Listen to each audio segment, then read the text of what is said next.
মাননীয় প্রধান উপদেষ্টার সঙ্গে সর্বশেষ যে বৈঠক হয়েছিল সেখানে 50টির অধিক রাজনৈতিক দল ডিসেম্বরের মধ্যে নির্বাচন চেয়েছিল।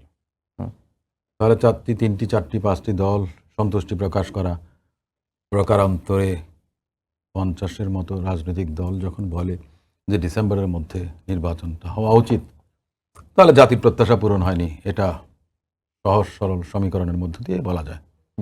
এখানে আপনার বিভাজন বা দ্বিধা বিভক্তির কোনো বিষয় আছে বলে আমি মনে করি না।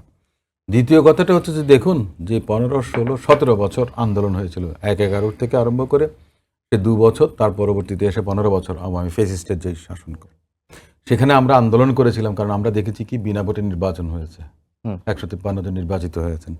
আমরা দিনের ভোট রাতে দেখেছি, আমরা আমি ডামি তুমি আমির নির্বাচন আমরা দেখেছি। মূল স্পিরিটটা কী ছিল? গণতন্ত্রের পথে উত্তরণ। তার মানেটা কি? পার্লামেন্টের ইলেকশন। যে যুবক 2014 সালে 18 যার বয়স হয়েছিল, 3-5 15 বছর, 18 আর আপনার 15-তে কত হয় তাহলে?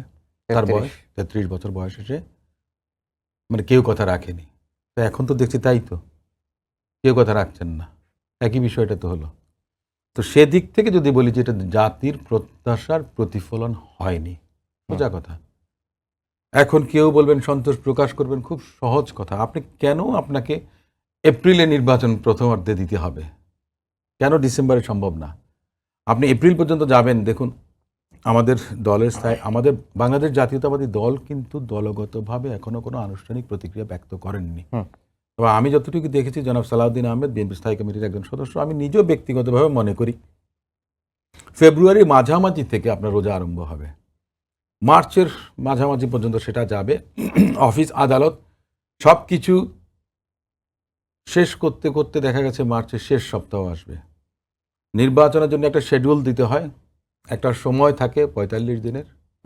আপনি সেটা কিভাবে সম্পন্ন করবেন? তার আগে দেখা গেছে তার ইমিডিয়েট আফটার, আমি বলি তার মানে হচ্ছে রোজার মধ্যেই প্রচার প্রচারণা শুরু করতে হবে না, সে অবস্থার মধ্যে চলে যাচ্ছে, তো সে ধরনের একটা অবস্থার মধ্যে চলে যাচ্ছে। তা আমার কথা হচ্ছে যে আপনাকে কেন লম্বা 10 মাস সময় নিতে হবে? এটা কি জেস্টেশন পিরিয়ড যে 10 মাস 10 দিন? এই তো দেখছি আপনার পর্বতের মুশিক প্রসবের মতো অবস্থা হবে।